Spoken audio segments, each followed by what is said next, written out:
Muy buenas noches y bienvenidos a Escenarios. Cada vez escuchamos hablar más de las ciberestafas y hoy vamos a conocer las distintas maneras en las que se producen y también las distintas herramientas y formas que tenemos para proteger nuestra información y nuestros datos.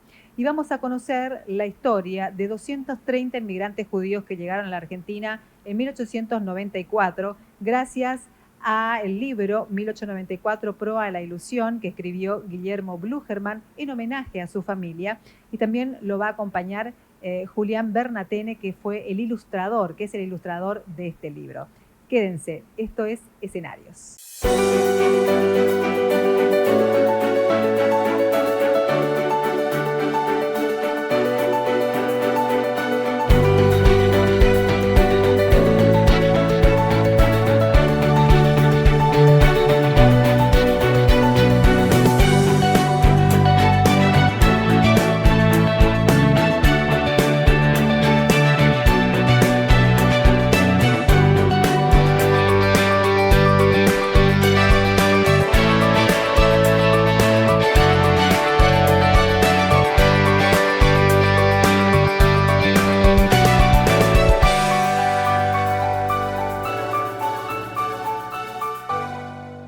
Cada vez más escuchamos hablar del ciberdelito y de las ciberestafas en diferentes maneras y tenemos la necesidad también de conocer cómo se producen y de proteger nuestra información y nuestros datos. Por eso hoy nos está acompañando en Escenarios Rodrigo Salazar, que es licenciado en sistemas y también es docente universitario, para contarnos un poco más acerca de estas nuevas formas del delito que tienen que ver con nuestras nuevas formas de vivir, de comerciar, de intercambiar información, ¿no? ¿Qué tal? Muchas gracias por estar con nosotros, Rodrigo. Hola, buenas tardes. ¿Cómo estás, Constanza? Gracias por la invitación. Bueno, ¿cuáles son las formas más frecuentes que se ven hoy de las ciberestafas? Y bueno, la realidad es que los usuarios, con el tema de la pandemia, cada vez más usuarios interactúan con las tecnologías en Internet y lógicamente a la par los ciberdelitos o las estafas a través de estos medios han incrementado exponencialmente. Claro. Y se conocen, bueno, tienen unos nombres a veces un poco raros, ¿no? Phishing. Claro, sí, o sea, en base a lo que todas las técnicas se basan en la ingeniería social, que básicamente es utilizar, manipular psicológicamente al usuario haciendo uso del miedo o algún factor o algún premio, por ejemplo, con el objetivo de que después el usuario les entregue la información que ellos necesitan, como por ejemplo las credenciales para acceder a alguna plataforma. Claro, y esto se puede dar a través de un correo electrónico, a través de un mensaje de texto o inclusive en plataformas y en redes sociales. Claro, sí. Bueno, como vos dijiste, tienen los nombres. Tenés el phishing, que es a través de correo electrónico. Tenés el smishing. En todos la verdad que hoy en día, incluso hasta a veces, hasta presencialmente se puede dar este tipo de estafas. Bueno, lo mismo ocurre con el tema de las plataformas, de las redes sociales. Todos seguramente habremos visto o tenido algún caso de algún contacto que vende dólares a un precio un poco más barato del oficial. Bueno, en muchos de estos casos, estas personas son víctimas de fraude, en el cual a través de un mensaje de texto, por ejemplo, les dicen, con alguna excusa, les dicen que necesitan que les dé una ayuda, que perdieron su cuenta y que para recuperarla ellos necesitan un contacto de confianza para pasarle un código. Claro. En ese caso, el atacante lo que está haciendo es intentando iniciar sesión en nombre de su usuario, y al poner el número de teléfono, a la víctima le aparece en pantalla ese código, y solamente con pasarle ese código la persona o el atacante se puede hacer de esa cuenta. Claro. Bueno, de la misma manera también pasa con los correos, ¿no? Uno recibís un correo que te propone que o con una facturación o con algo que uno tiene que abrir o descargar. Exactamente, por correo electrónico también. En el caso del correo electrónico, o sea, ellos lo que necesitan es primero contactarse con la persona que va a ser su posible víctima. Para después sacar la información, ellos necesitan, o normalmente lo que se hace es, se incluye un enlace en el cuerpo de correo electrónico o algún archivo adjunto. Cuando se incluye un archivo adjunto, muchas veces es algún archivo comprimido con extensión zip o rar, y lo que hacen es, les piden que descarguen ese archivo y lo ejecuten. Muchas de esas veces el usuario descarga el archivo, lo abre y probablemente no pase nada y él continúe con su rutina habitual. Y resulta que en esa acción que realizó el usuario, el equipo se infectó, dado que, bueno, por ahí muchos usuarios no cuentan con alguna suscripción de antivirus activa, por ejemplo. Entonces el malware en ese caso se instaló tranquilamente. En el caso de los enlaces en los correos electrónicos, como dije anteriormente, ellos necesitan sacarte información y entonces normalmente lo que suelen hacer es decirte que las credenciales de tu plataforma, como tu correo electrónico, tu red social o alguna plataforma bancaria, que va a expirar la clave que tenés que acceder a ese enlace para validarlas. Ajá. Cuando vos entrás al enlace haciendo clic, se te muestra una pantalla, un sitio muy similar al que ellos están intentando hacerse pasar, sí, y en el cual, exactamente, y te piden el usuario y la clave. Posteriormente a eso, si la plataforma original a ellos les requiere algún token, por ejemplo, ellos también te lo solicitan y del otro lado es otra persona que está interactuando con vos, que muchas veces son robots y lo que está haciendo es robándote las credenciales y haciendo operaciones en tu nombre sería. Claro, bueno, y en ese caso, ¿cómo podemos identificar que un correo o que ese enlace que te envían es fidedigno, es del banco, por ejemplo, si se tratara del banco? ¿Cómo hacemos para saber que eso puede ser un fraude o no? Claro, sí, está buena la pregunta. Bueno, para identificar siempre hay muchos factores. Primero, mirar el remitente. Siempre cuando nosotros recibimos un correo electrónico, vemos el remitente y hay dos cosas importantes. Una es el nombre que tiene para mostrar ese correo electrónico y la otra es la dirección real de la cual se fue originado ese correo.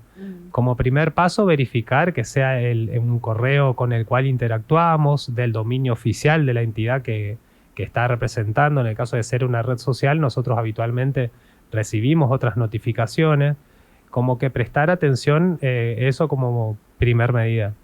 Después, en el caso de los correos electrónicos,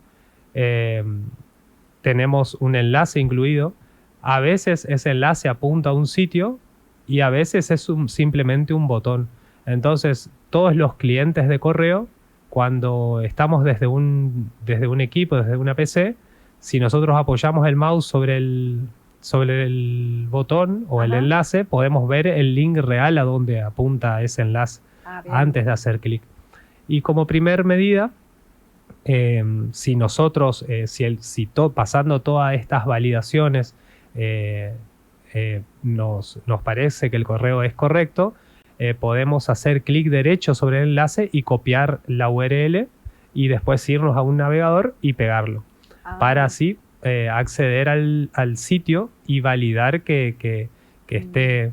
De todas maneras, las plataformas no nos van a solicitar datos y no nos van, si fuese una plataforma, una red social, por ejemplo, y nos dice que nuestras credenciales están comprometidas, que nosotros tenemos que acceder a la plataforma para cambiarla, si nosotros pensamos que eso puede ser verdad, ir por nuestro medio a la plataforma, acceder y realizar el cambio de credenciales. Claro, no ir al enlace, sino entrar no realizarlo, exactamente, porque ellos lo que necesitan es, una vez que depositaron el correo en nuestra bandeja de entrada, de alguna forma intentar ellos llevarnos al sitio que está en poder de ellos, claro. exactamente, el cual le permite después robarnos la información que ellos necesitan. Claro, una especie de sitio gemelo donde ahí nos están robando toda la información y están utilizando para concretar la estafa, ¿no? Exactamente.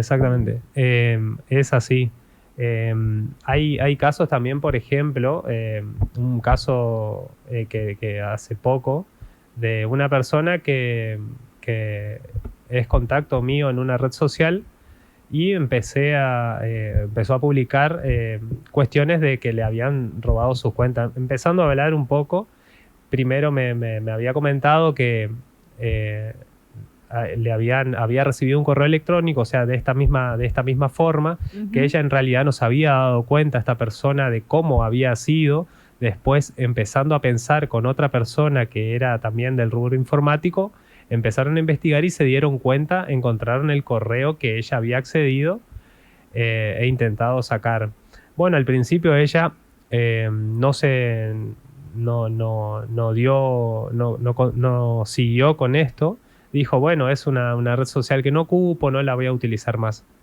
Resulta que con esa red social empezaron a publicar la venta de moneda extranjera, de dólares en este caso, a un precio accesible. Y resulta que la gente le empezó a reclamar a ella el rédito económico, o sea, y claro, entonces como los dólares entonces ella se vio en apuros de recuperar eso porque todo el inconveniente que esto le estaba generando.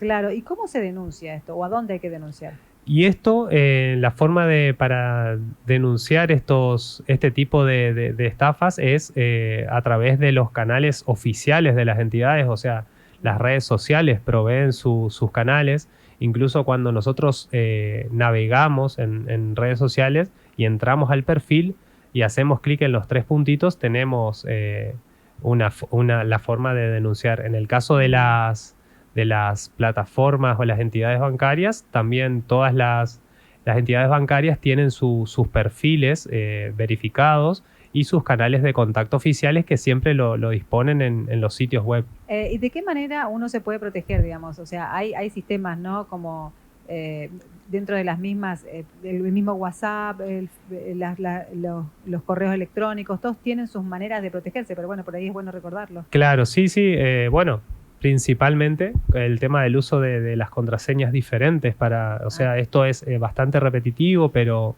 la verdad que es muy importante utilizar contraseñas diferentes para las plataformas, porque en el caso de que sean comprometidas ciertos sitios en internet, no resulten todas nuestras cuentas en nuestras diferentes plataformas comprometidas. Esa verificación en 2 pasos que es bastante engorrosa, pero que bueno, sirve, ¿no? Exactamente. Hay muchas aplicaciones conocidas, la de Google, la de Microsoft, andan bien, así que para un poco por acá no se puede explicar, pero en internet, accediendo al sitio oficial de la plataforma de la que utilicen, buscando la parte de segundo factor de cómo activarlo, la verdad que los instructivos son bastante fáciles y toma no más que 5 minutos para activarlo, y después ya podemos operar con mayor seguridad, ¿no? Recordar esto, ¿no? Ir siempre a la plataforma o qué sé yo, si estamos hablando de un banco, ir a la aplicación del banco y hacer una verificación, o inclusive a veces llamar por teléfono, ¿no? Hay 0800 que tienen las entidades, sí, a los que se puede preguntar si esto es verídico, si está bien, si es legal o... Exactamente, sí, los canales oficiales siempre... Claro. En el caso de entidades financieras, tienen todos en su página oficial los sitios de contacto. En el caso por ahí de las redes sociales, es como por ahí un poco más complejo. Sí. Hoy en día las plataformas, las redes sociales como que disponibilizaron más una vía rápida, porque las estafas estaban incrementando y del otro lado tenían un usuario que intentaba comunicarse y no tenía forma de cómo hacerlo. Entonces hoy en día también eso se facilitó mucho, pero siempre sí, el mensaje en ese caso es comunicarse con una entidad oficial y no esperar o ante la recepción de un contacto que nosotros no iniciamos, no hacer caso o no continuar con esa conversación. Claro. Bueno, muchísimas gracias, Rodrigo, por acompañarnos, por contarnos un poco, recordarnos un poco cuáles son las maneras en que se producen las ciberestafas y porque eso, la información también es muy importante para que podamos cuidarnos y proteger nuestros datos y proteger también nuestra información, ¿no? Bueno, muchas gracias a vos por la invitación. Continuamos en Escenarios, hacemos una pausita y ya volvemos.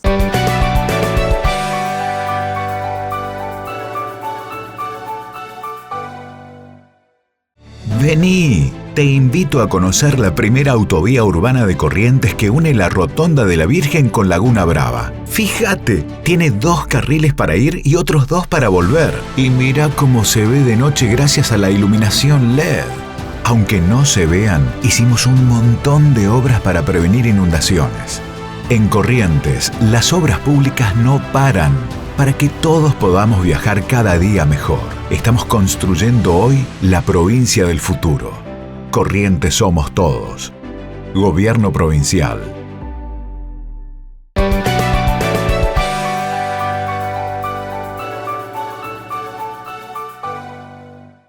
Como lo anunciábamos al comienzo del programa, nos acompaña el doctor Guillermo Blugermann y Julián Bernatene.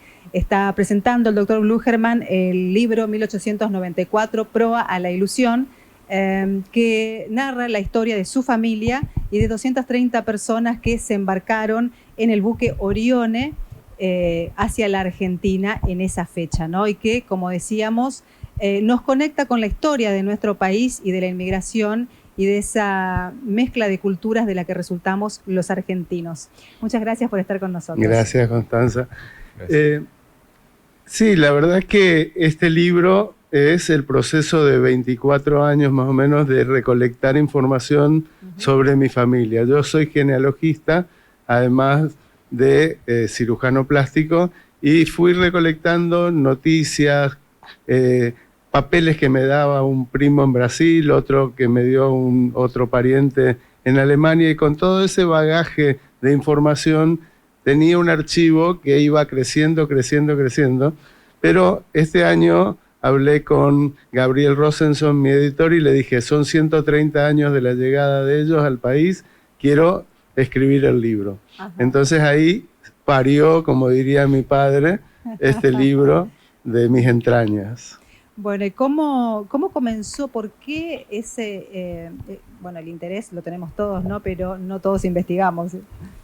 Bueno, empecé cuando mi padre se había hecho un bypass, ahí nos sentamos con mi mamá en el 2001 a hacer el árbol genealógico de cada una de las ramas de la familia, y un año después visitamos un pueblito en Entre Ríos que se llama Domínguez, donde había nacido mi abuela, que en realidad había nacido en Rumania, pero vino con 5 meses, entonces ella decía que había nacido ahí. Y en la casa al lado era el museo, es actualmente el Museo de las Colonias Judías. El director, Chuja, abrió un libro y me sacó la hoja de llegada del Orione, claro, a Concepción del Uruguay. Y ahí se me despertó la inquietud de investigar cómo había sido este viaje, de dónde habían venido.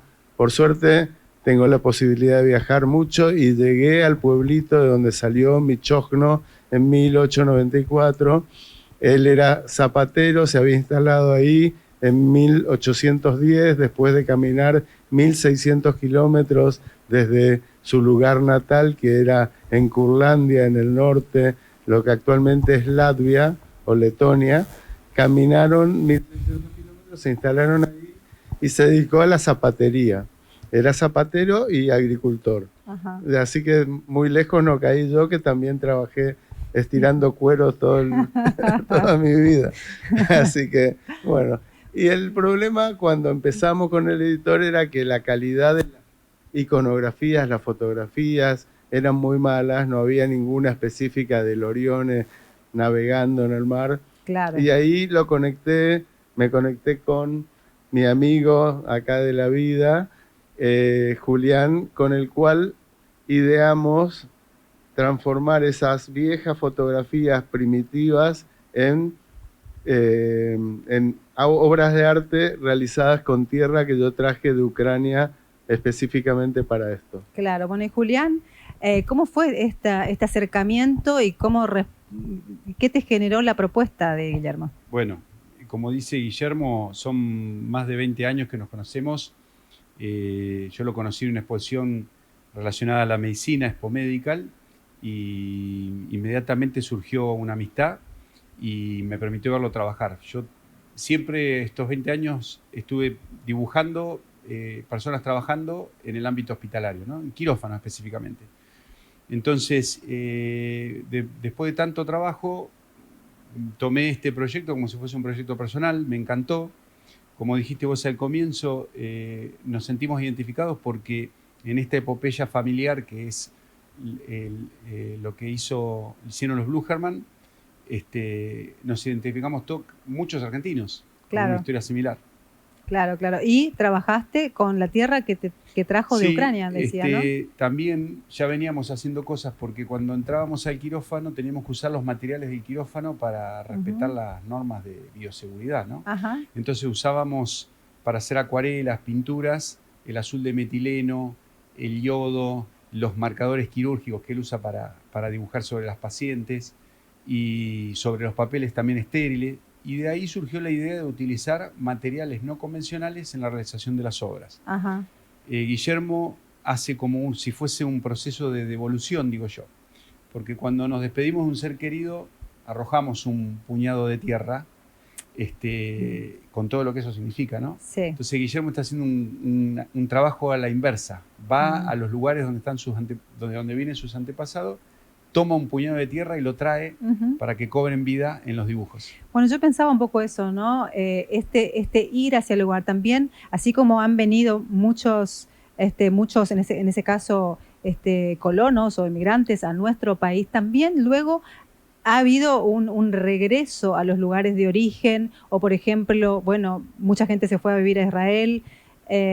¿Cómo es ese regresar para volver a la Argentina? ¿Cómo se vuelve después? Sí. Es decir, yo siempre digo que tenían mucho valor para cruzar el océano en esa época. Quiere decir que eso está en nuestros genes. Y eso hizo que la familia Bluchermann, de 2 personas que vinieron acá, actualmente somos más de 670 personas, 30% en la Argentina, 30% en Israel, 30% en Brasil y el resto en algunos otros países del mundo. Pero ese alma viajera y de aventura, sin duda está en la genética. Y bueno, al volver a los lugares, tuve la suerte de ir a los 4 lugares de donde eran mis abuelos y mis bisabuelos, hace que realmente uno se sienta que cerró el círculo. Y también tuve la oportunidad de dar conferencias de lugares donde nos echaron, que era como decir, acá estoy y acá volvimos y existimos, vivimos. Porque en mi familia tengo el documento que dice que sale de Rusia para nunca más volver. Ajá. Estaba prohibido volver a Rusia, eran directamente apátridas y no tenían ninguna protección consular acá en la Argentina. Claro, eso también les complicaba la llegada a cualquier país en realidad, ¿no? Seguro. Por eso estuvieron acá los primeros años hasta que surgió la posibilidad y volvió la emigración. Antes de venir los judíos por primera vez a la Argentina, le preguntaron a un rabino, ¿podemos ir a la Argentina y no necesariamente a Sion, que se escribía con Z, que es Israel? Y le dijo el rabino, así como en el abecedario de la A termina en la Z, Argentina va a terminar en Sion. Y para un 30% de mi familia eso se cumplió. Claro. ¿Y por qué Entre Ríos? ¿Por qué Entre Ríos? Porque hubo un varón alemán, filántropo, que era multimillonario, había construido los trenes de París a Estambul y se le murió su único hijo. Entonces, a partir de ahora, dijo él, mi heredero va a ser el pueblo judío de Rusia que está siendo perseguido.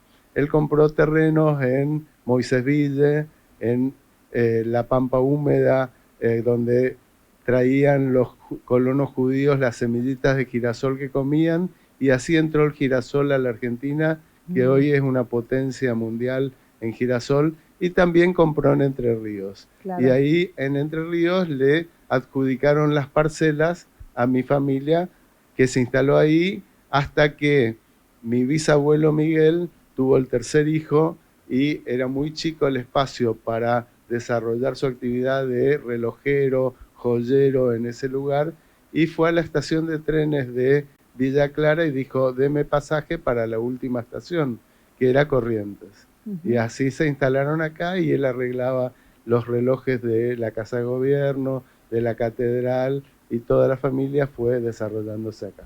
Claro, uno piensa, cuando contás la historia, parece como una historia, qué sé yo, un cuento, casi una película, ¿no? Pero fue una epopeya realmente, llegar hasta donde llegaron, cruzar el océano en las condiciones en las que se cruzaba en ese momento, llegar a la Argentina, ir a Entre Ríos sin saber a dónde estaban yendo en realidad, y después finalmente venir a Corrientes, ¿no? Es una historia verdaderamente, fue un enorme trabajo llegar a donde llegaron. Además era mandatorio venir en tercera clase, con lo que, porque uno dice, bueno, salieron de Odessa, navegaron por el Mar Negro, cruzaron Estambul, los Dardanelos, Sicilia, Nápoles, Génova, pero venían metidos abajo, hacinados.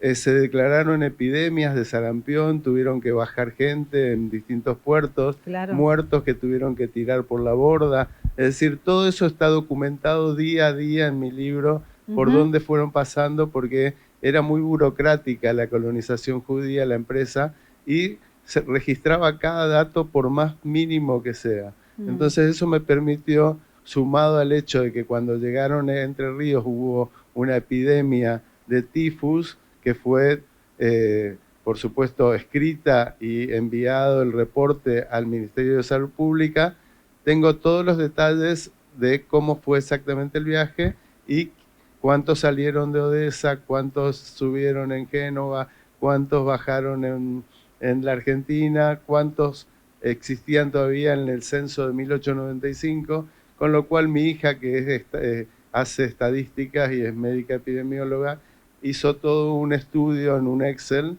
que uno tiene un código QR ahí para entrar, y a través del cual uno puede seguir la trayectoria de cada uno de los colonos. Claro, es decir que, por eso digo, no, esto no es solamente una historia familiar, sino que en realidad es una investigación muy completa de el destino que tuvieron cada una de esas personas que llegó en el Orión.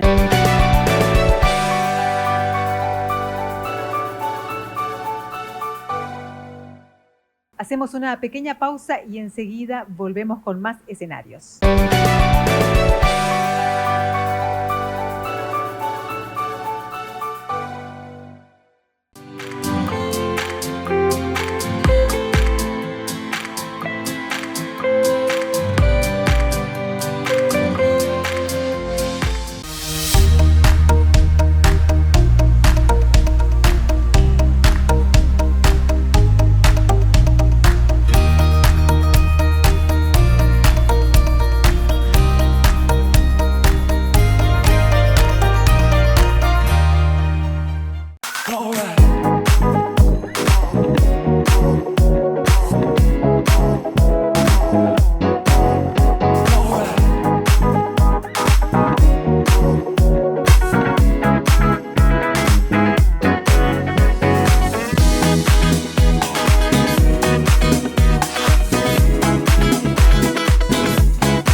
Muchas gracias por habernos acompañado, nos estamos despidiendo y como siempre agradecemos a Agustina Domínguez por acompañarnos en cada programa. El local de Agustina Domínguez está ubicado en Mendoza 850 de nuestra ciudad.